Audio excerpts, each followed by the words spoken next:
Hola, hola, ¿qué tal? ¿Cómo estás? Buenas tardes. Es un gusto para mí saludarte en este momento. A ti que estás ahorita ahí ya pendiente y listo para poder escuchar la palabra de Dios. Te doy la bienvenida a este lugar. Vamos a seguir con el estudio de la carta de Primera de Juan. Recordemos que tenemos esa cita, ¿verdad? Estamos pendientes con esa cita ahora.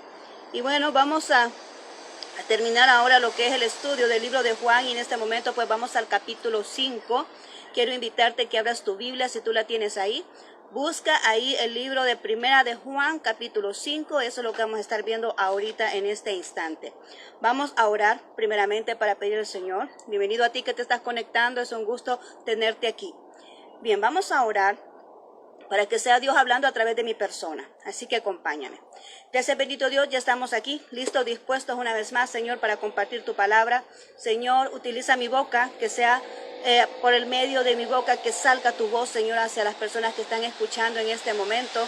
Bendito Señor, prepara los corazones, que esta semilla no se pierda, sino que quede bien cimentada en los corazones de aquellos que están escuchando en este momento y que juntos podamos aprender, Señor, de lo que tú quieres en esta tarde. Gracias, Cristo Jesús. Amén y amén.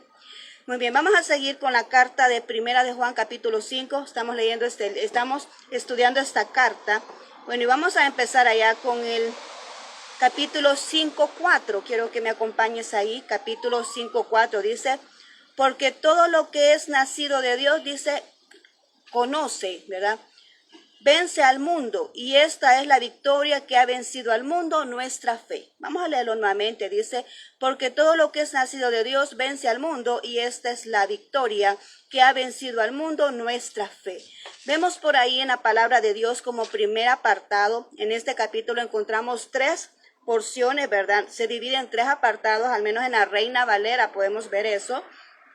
Y el primer apartado dice, la fe que vence al mundo, ¿verdad? La fe que vence al mundo.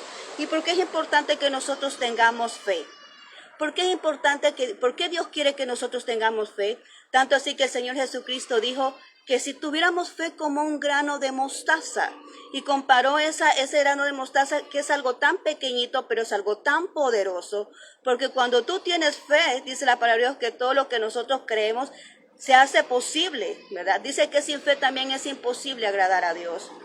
Y cuando nosotros creemos en que algo va a suceder, ¿verdad? Acontece, porque de hecho sí dice la palabra de Dios en Hebreos, que fe es aquello que nosotros no vemos, es hacer realidad aquello que nosotros aún no podemos palpar, ¿verdad? Pero aquí podemos entender cuando nos habla de que la fe es la que nos hace personas victoriosas, que es la fe la que venció al mundo, nuestra victoria. La fe es nuestra victoria, porque todo aquel que es capaz de creer, porque todo aquel que es capaz de confiar en una palabra de Dios va a ver las respuestas, va a ver esos frutos de su fe. Por eso es necesario que nosotros no fallemos, a pesar que estemos pasando circunstancias difíciles, a pesar de que nosotros veamos algo, que no veamos la respuesta, que no veamos la solución. Es necesario que nosotros vengamos y confiemos en nuestro Dios. Amén. Entonces podemos ver acá, tenemos diferentes tipos de fe. La fe se clasifica en la fe en Cristo, cuando nosotros creemos en Dios, cuando nosotros creemos en Jesucristo, cuando nosotros creemos lo que Él fue capaz de hacer por cada uno de nosotros, cuando nosotros creemos en su poder para podernos rescatar, para podernos sacar de ese momento de dificultad, para podernos sacar de ese momento de pecado, ¿verdad? Como lo fue cuando vino acá y sufrió en esa cruz para otorgarnos esa salvación y vida eterna. Cuando nosotros creemos y tenemos fe en que a través de confesar su nombre, a través de declarar, ¿verdad?, que eres nuestro Rey y Señor, nuestro corazón es sellado con el Espíritu Santo de la promesa. Él nos da esa victoria sobre la muerte, nos da esa victoria sobre el pecado, ¿verdad? Y también en esa fe sobrenatural que nos ayuda a salir de cualquier dificultad que nosotros podamos estar cruzando. Entonces en sí podemos notar que ese primer apartado que nos habla de la fe es que Dios quiere que nosotros nos mantengamos firmes creyendo ante cualquier circunstancia. Esa fe de ese conocimiento de Dios para poder venir y mantenernos firmes ante cualquier otro conocimiento que se levante, ¿verdad? Cuando nosotros creemos en la verdad que es la palabra de Dios, podemos refutar cualquier otra mentira que se pueda levantar en contra de esa palabra que nosotros ya conocemos. Amén. Ahora bien, tiene otro apartado y estamos hablando de la vida eterna. Estamos hablando acá y nos habla del testimonio del Espíritu Santo, del testimonio del Espíritu, dice ahí. Y ahí nos vamos a ir a Juan, ¿verdad? 1 Juan 5, 11, 12, vamos a leerlo. 1 Juan 5, 11, 12, dice, y este es el testimonio que Dios nos ha dado, vida eterna, y esta vida está en el Hijo. El que tiene al Hijo tiene la vida, y el que no tiene al Hijo de Dios no tiene la vida. Nos está diciendo que, bueno, el que nosotros creemos en el Hijo de Dios, creemos en Jesucristo, lo recibimos en nuestro corazón, lo tenemos, ¿verdad? Entonces dice ahí que nosotros somos poseedores de la vida eterna, porque para eso Jesucristo vino a este mundo. El Señor Jesucristo vino para darnos esa oportunidad de vida. Acordémonos que toda la humanidad está condenada a raíz del pecado. Pero el Señor Jesucristo vino a limpiarnos de ese pecado, a liberarnos, a redimirnos, a rescatarnos para que ahora pues nosotros tengamos esa vida eterna y esa oportunidad de reinar con Él para siempre. Entonces aquí dice el que tiene al Hijo, ¿verdad? El que tiene al Hijo tiene vida eterna, porque Él fue el canal, Él fue el medio que nos otorgó, ¿verdad? Esa vida eterna. Él fue el Cordero, ¿verdad? Que se ofreció en esa cruz para podernos otorgar a nosotros esa vida eterna. Pero hay algo muy importante que a mí me llama la atención y es en el versículo 7. Quiero que me acompañes. El 7 y el 8 dice, porque tres son los que dan testimonio en el cielo, el Padre, el Verbo y el Espíritu Santo, y estos tres son uno. Y tres son los que dan testimonio en la tierra, el Espíritu, el agua y la sangre, y estos tres concuerdan. Me llama mucho la atención porque dice ahí, en el versículo 7, que tres son los que dan testimonio ¿de quién? De Jesucristo, del Hijo de Dios. Y está hablando que dice el Padre, el Verbo y el Espíritu Santo. Está hablando que el Padre da testimonio del Hijo cuando lo encontramos allá en el río Jordán, cuando Jesús vino y se bautizó, cuando bajó la paloma y dijo, este es mi Hijo amado, en el cual yo tengo complacencia. Ahí el Padre está dando testimonio de Jesucristo cuando vino y se bautizó, ¿verdad? Allá en el río Jordán. Pero también dice el Verbo, y el Verbo es nuestro Señor Jesucristo. ¿Te recuerdas que Él siempre decía, yo soy el pan de vida, yo soy la vid verdadera, yo soy la puerta, yo soy el buen pastor que es su vida por las ovejas? Siempre decía, yo soy el camino, la verdad y la vida. Siempre el Señor Jesucristo se presentó de esa manera. Él daba testimonio de Él mismo. Amén. Y también dice ella el Espíritu Santo. ¿Por qué el Espíritu Santo? Porque el Espíritu Santo hasta hoy en día nos sigue hablando, nos sigue recordando de lo que es nuestro Señor Jesucristo. A través de su palabra lo leemos y el Espíritu Santo nos sigue mostrando, nos sigue viendo el panorama espiritual de lo que está inmerso ahí referente a nuestro Señor Jesucristo. Amén. Y el versículo 8 dice, estos tres son los que dan testimonios en la tierra, ¿verdad? El Espíritu, el agua y la sangre. Estos tres concuerdan, dice aquí. Allá en el 7 dice el Espíritu, el Verbo y el Padre, que son uno. Estamos hablando de la Trinidad. Ellos son uno.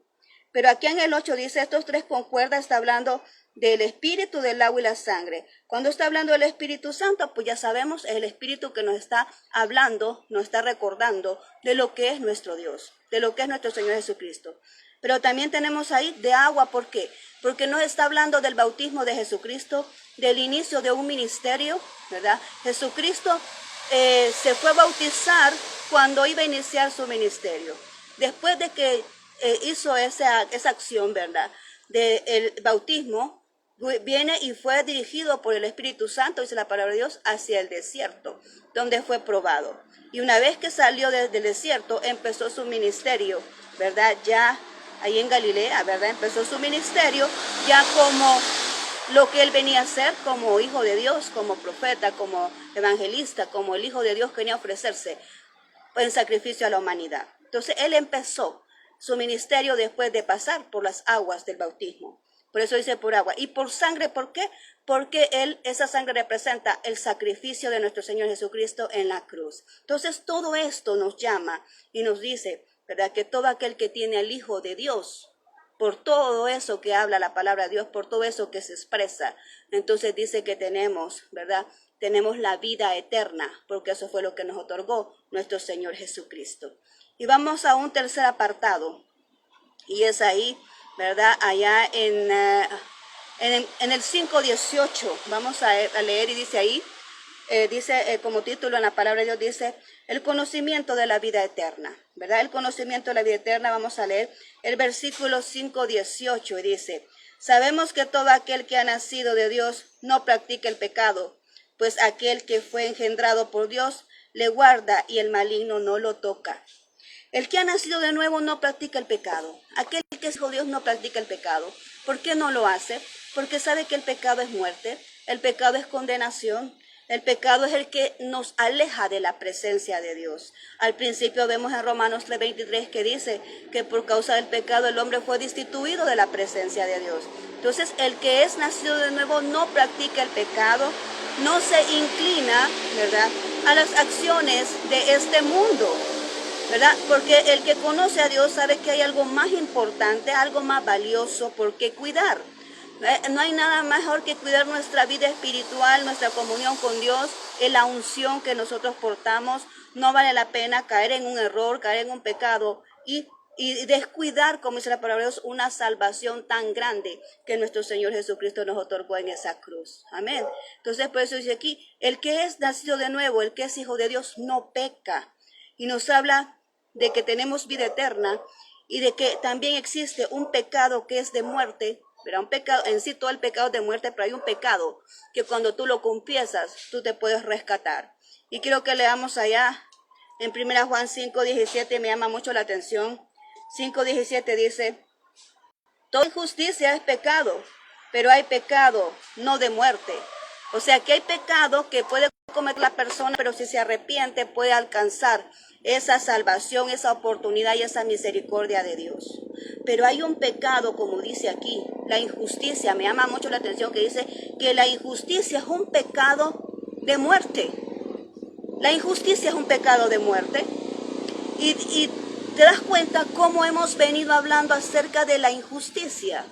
Es que yo creo que Dios está tratando con cada uno de nosotros, porque dice que Él es un Dios justo, y como Él es justo, no puede venir Él, ¿verdad?, y aceptar la injusticia en nosotros. Entonces dice que la injusticia, aquel que comete injusticia, dice que es un pecado de muerte, ¿verdad? Pero hay un versículo que también te lo quiero dejar y que viene a la mente, es aquel que dice que todo aquel que confiesa su pecado y se aparta, alcanzará la misericordia de nuestro Señor. Es cierto, somos imperfectos, somos humanos y muchas veces podemos tener esas actitudes, esas acciones desagradables y muchas veces las podemos hacer inconscientemente. Otras veces quizás razonamos y decimos queremos hacer esto para evitar que esa persona florezca, que esa persona produzca, que esa persona avance.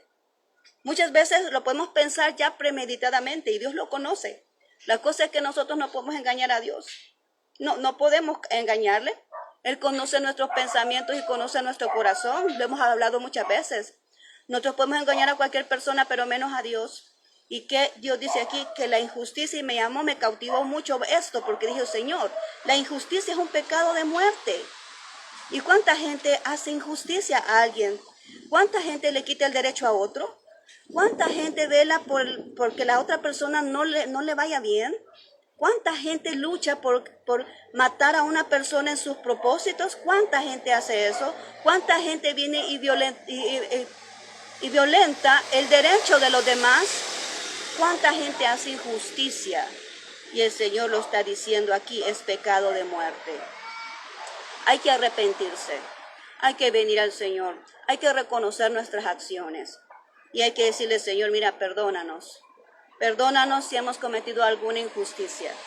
Señor, perdónanos si hemos cometido alguno y hemos violentado el derecho de otro. Señor, perdónanos si estamos poniendo mano y pie en un lugar que no nos corresponde y estamos opacando la vida de otro. Y estamos violentando el derecho y la oportunidad de alguien para avanzar. La oportunidad de alguien para crecer. La oportunidad de alguien para cumplir su propósito. Perdónanos, Señor. Yo creo que cuando tú y yo nos humillamos al Señor y quebrantamos nuestro corazón ante su presencia y reconocemos nuestro error y le decimos, Señor, perdónanos, y no lo volvemos a hacer, porque el arrepentimiento genuino es aquel que se reconoce el pecado, el error, y se arrepiente, pero no lo vuelve a hacer. Se aparta, como dice la palabra de Dios, el que confiesa su pecado y se aparta, alcanza la benevolencia de nuestro Dios, alcanza ese perdón. Entonces yo te invito a ti, si tú has fallado, ¿verdad? Alguna vez, como muchos lo hacemos, pues que vengamos y confesemos nuestro pecado y nos apartemos. Si tú te has dado cuenta que has fallado a alguien, pues arréglalo, ¿verdad? Arréglalo. Eso que se falló, pues deje de hacerlo. Deje de evitar que otro avance. Deje de evitar que otro venga y produzca. Deja de evitar que otro venga y se desarrolle. Dele el campo libre. Apártese y diga, bueno, a que se haga tu voluntad, Señor, porque Dios sabe muy bien qué es lo que hace con cada persona. Dios sabe muy bien por qué puso su mirada en cada persona. Como lo hablábamos ayer, Dios sabe por qué escoge a quien escoge.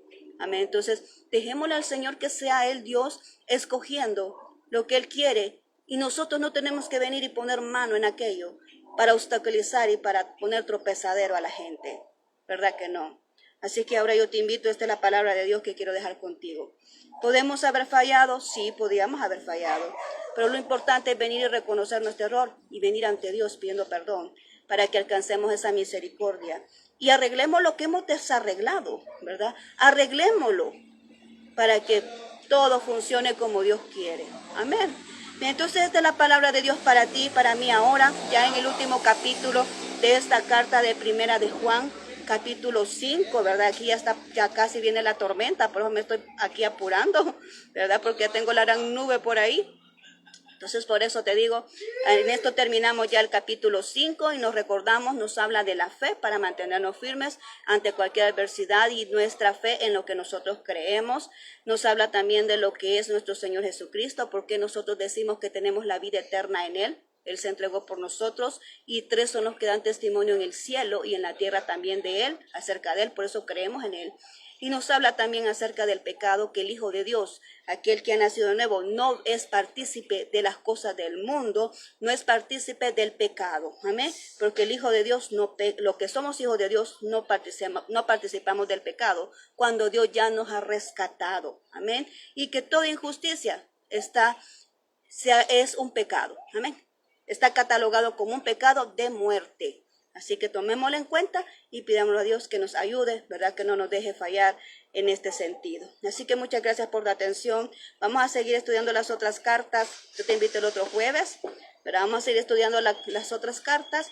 Así que vamos ahora en este momento para despedirnos porque la tormenta ya viene aquí. Así que, Señor, gracias por este momento que me concediste y porque me permitiste terminar, Señor, esta reflexión que tú nos has otorgado. Señor, gracias por mantener ahí esa tormenta, ahí con tu mano poderosa.